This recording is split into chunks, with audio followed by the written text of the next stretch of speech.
Hello hockey fans, and welcome to Buyer's Remorse, the new potential series on this channel where we look back at some of the biggest trades, signings or other acquisitions in league history, but teams didn't quite get what they paid for.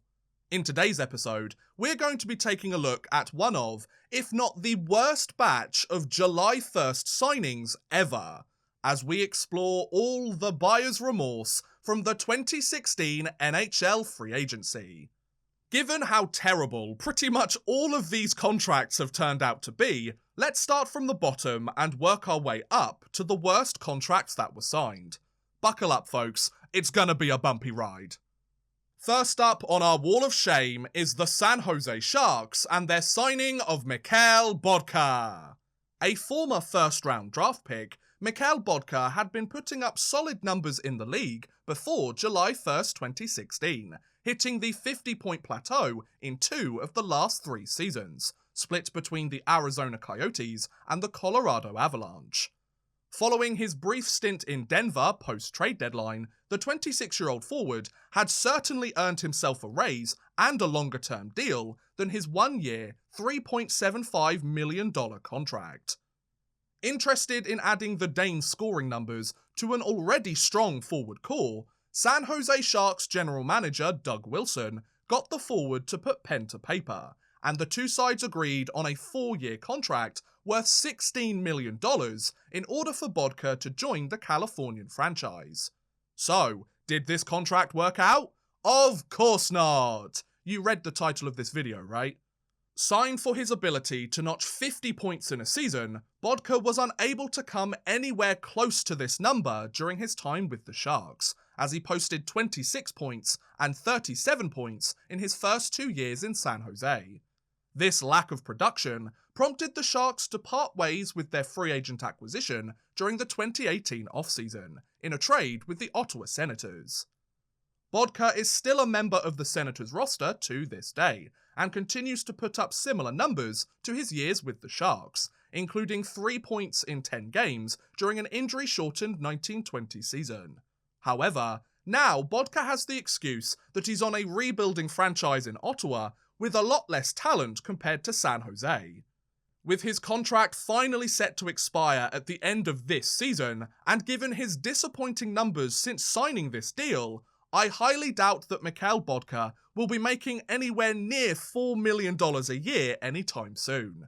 I know what you're thinking, and yes, this was one of the best contracts from the entire free agency class. Don't worry folks, we have much, much farther to fall.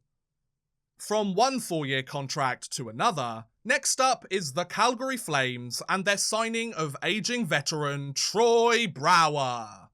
A 2010 Stanley Cup champion with the Chicago Blackhawks, this former 7th round draft pick posted back-to-back 43-point seasons with the Washington Capitals between 2013 and 2015, before notching a 39-point year with the St. Louis Blues in 15-16. His 7 straight seasons with 33 points or more apparently gave Calgary Flames GM Brad Treliving cause to sign the 31-year-old to a 4-year contract worth $18 million in order for Brouwer to join the first Canadian franchise of his NHL career. As you might expect, things only went downhill from there. Brouwer lasted just 2 seasons in Calgary, where he scored 25 and 22 points respectively, before having his contract bought out with half the deal left to go. Brouwer then left the team and signed a cheap 1-year deal with the Florida Panthers, saw his point production decline ever so slightly due to being used on the team's checking line, signed a PTO contract with the Panthers for this year, but got cut before the start of the season. Brouwer then spent some time without a team before signing another PTO, this time to rejoin the St. Louis Blues, where he earned himself a 1-year, $750,000 deal and has scored a single goal in 13 games. When you realise that Calgary ended up paying Brouwer $9 million for 47 total points, this deal looks even worse than it already did. The Flames do know that players start to decline in their 30s, right? Hopefully they do now after this. From an underwhelming performer in Alberta to a disappointing netminder in the Sunbelt, we now move on to the first 5-year deal of this free agency, belonging to the Florida Panthers and James Reimer. A former 4th-round draft pick by Toronto, James Reimer spent his first 5 NHL seasons with the Maple Leafs, where he unfortunately saw more bad years than good, posting an under 500 record for most of his time in Ontario. Following a trade to the San Jose Sharks before the 2016 trade deadline, Reimer played well during his short stint in California, posting a 6-2-0 record, a 1.62 goals against average, and a .938 save percentage in 8 games. These impressive numbers late in the season, as well as being in the fortunate position as the best goaltender of the free agency class, helped Reimer secure a 5-year contract worth $17 million with the Florida Panthers, to serve as the initial 1B option and the eventual successor to fan favourite and future Hall of Famer Roberto Luongo. Signed for his potential to be a 20-win, fringe-starting netminder, Reimer did actually reach 20 wins in a season, but only once. The Canadian goaltender posted a 53, 42 and 16 record over 3 seasons with the Panthers before being traded to the Carolina Hurricanes this past June. Since moving to Riley, Reimer seems to have found his game, becoming a legitimate netminder in the league with 14 wins in 23 games, and finally earning his salary as a 1B option. Just not with the team that signed him in the first place. It's okay though, his $3.4 million cap hit makes his contract pretty manageable, and this recent resurgence means that Reimer is actually one of the better signings of this free agency. You know things are bad when a serviceable backup netminder is the best player to be signed that year. Now, I hate to break it to you guys, but those were all of the okay contracts. Now we're going to get into the real cap breakers. Next up on this UFA class to forget is the Boston Bruins and their acquisition of David Backes. A former 2nd-round draft pick and captain of the St. Louis Blues, David Backes had spent his entire 10-year NHL career with the Blues and had put up respectable numbers over the decade, scoring 45 points or more in 7 of his past 8 seasons. Having hit the 50-point mark in 2 of his past 3 seasons heading into the 2016 free agency, and having been recognised as a clear locker room leader, the Boston Bruins were interested in adding Backes' numbers and veteran presence to their lineup, so they inked him to a 5-year contract worth $30 million. As you might expect, most of the hockey world were scratching their heads at this one. Well, except Bruins GM Don Sweeney, of course. With a $6 million yearly salary, expectations were high for Backes to produce similar numbers to years past. However, since joining the Bruins almost 4 seasons ago, Backes has never cracked the 40-point mark, and his numbers have dropped noticeably in each passing season, to just 20 last year. In fact, the American forward's play has been so disappointing that he has been a healthy scratch on multiple occasions, sat in the press box during Boston's trip to the Stanley Cup Finals, against his former team no less, and is currently a member of the Bruins AHL team in Providence, but no longer has to report to the team and is practicing alone in order to stay healthy just in case the Bruins somehow pull off a miracle and ship off his contract to another team. Given he has a modified no-trade clause for the final 2 years of this contract, it's unlikely that a team will want to touch this deal, so I guess the Bruins will have to wait for this one to blow over and just forget it ever happened. Such is the risk you take when you sign a 32-year-old to a 5-year deal. From one Original Six franchise to another, next we have the Detroit Red Wings and their signing of Frans Nielsen. A former 3rd-round draft pick, Frans Nielsen had spent his entire career on Long Island with the New York Islanders, and had made a name for himself as a productive secondary scorer for the team, notching 43 points or more in 5 of his past 6 years. The only year he didn't was the lockout-shortened 12-13 season, so we'll give him a pass for that one. This consistency for over half a decade prompted Detroit Red Wings GM Ken Holland to sign the Danish forward to a 6-year contract worth $31.5 million in a bid to bolster Detroit's forward depth and keep Hockeytown's historic playoff streak alive. Did this deal work out for Holland? Well, considering he's the GM of the Edmonton Oilers now, what do you think? Unlike most of the players we have talked about so far, Nielsen's production has remained relatively consistent with years past. That is, until this season. The Danish forward had scored between 33 and 41 points in each of his past 3 seasons with Detroit, but hasn't even cracked double digits over halfway through this year, on a Red Wings team going through a rebuild and looking for guys like Nielsen to either help the young guys find their way or be sent packing for prospects and picks. The modified no-trade clause on his contract doesn't exactly help Detroit's rebuild either, but given his production recently, I doubt a team would be that interested in picking him up anyway. Maybe if he finds a way to bounce back in the next few seasons, a playoff contender might be interested in Nielsen's services if Detroit retain as much salary as they can, but at this point, that might just be wishful thinking. Enjoy this one, Detroit. You've had it too good for too long. Let's head out west to British Columbia now, as next we have the Vancouver Canucks and their highly contentious acquisition of Loui Eriksson. A second-round pick back in 2003, Loui Eriksson had been known as a prolific goal-scorer for much of his career. The Swedish forward had scored at least 60 points in 5 of his last 8 years, and was coming off a 30-goal, 63-point campaign with the Boston Bruins during the 15-16 season. This ability to notch 25 to 30 goals a year gave Vancouver Canucks GM Jim Benning cause to sign the 31-year-old to a 6-year deal worth $36 million, in order to secure the services of one of the top-scoring free agents available. However, to say that things haven't worked out for both Eriksson or Vancouver is an understatement. In his 3 full years with Vancouver, Eriksson has never scored more than 11 goals or 29 points, a huge reduction compared to his high-scoring years prior.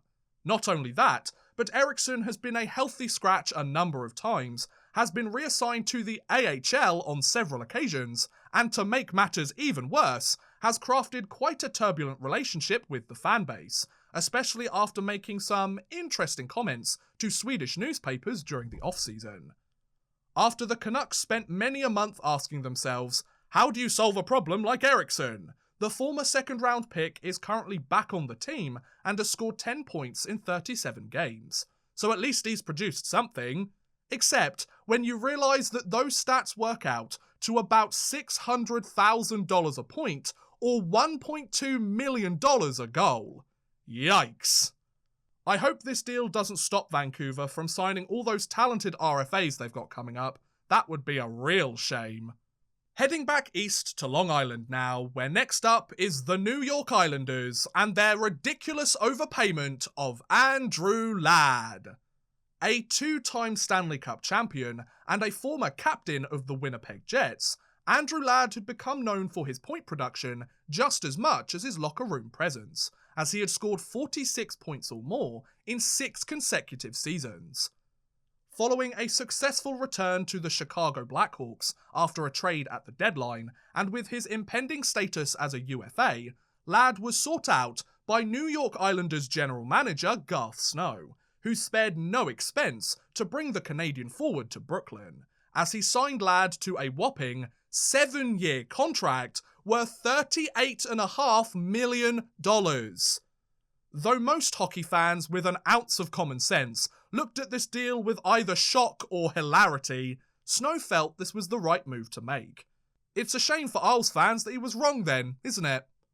Since joining the Islanders, Ladd has scored no more than 31 points in a season. His numbers have continued to decline each year, and to top it all off, he's dealt with some real injury problems.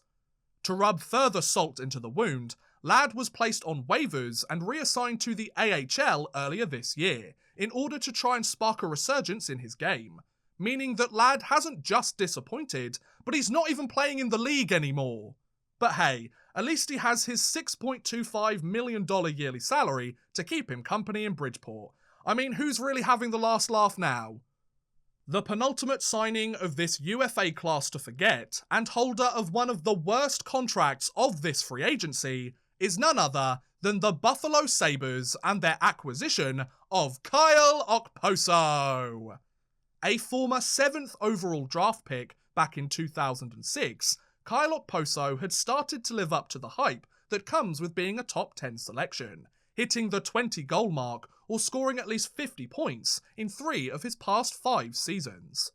This production, coupled with him being in the prime years of his career at just 28 years old, prompted Buffalo Sabres GM Tim Murray to give Okposo quite the payday, in the form of a 7-year contract worth $42 million.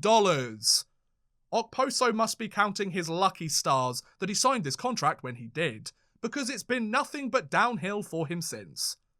The years following Okposo's debut in Buffalo have been underwhelming to say the least. The American forward has scored no more than 45 points in a season since joining the Sabres, finished last season with just 14 goals and 29 points, and has currently notched just 12 points in 40 games this year. You know, just to make matters worse and crush the souls of Sabres fans that little bit more. At only 31 years old, there is a chance that Okposo can bounce back and become a productive player for Buffalo, which I'm sure the Sabres are kinda counting on given his modified no-trade clause and $6 million cap hit, but I guess we'll have to wait and see. I mean, they're not exactly going to have an easy time shifting this deal onto some other sucker, are they? So what other hope do they have? Who knew that playing on a line with John Tavares for most of your career made you look better than you actually are? I feel for you, Buffalo fans. You've been through a lot. And now, the moment you've all been waiting for. The biggest bust signing of the 2016 NHL Free Agency belongs to the Edmonton Oilers and Milan Lucic. The dictionary definition of buyer's remorse, this 2011 Stanley Cup champion had earned a reputation as a rough, hard-nosed player who also had a knack for scoring goals, evidenced by him scoring 20 goals or 55 points in 4 of his past 6 seasons, with the Boston Bruins and the LA Kings.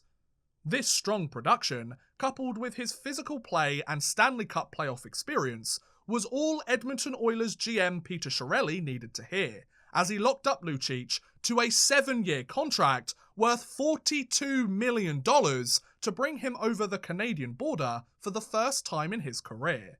We all know what happened next, but I'm gonna remind you anyway. Why? Because it's bloody hilarious.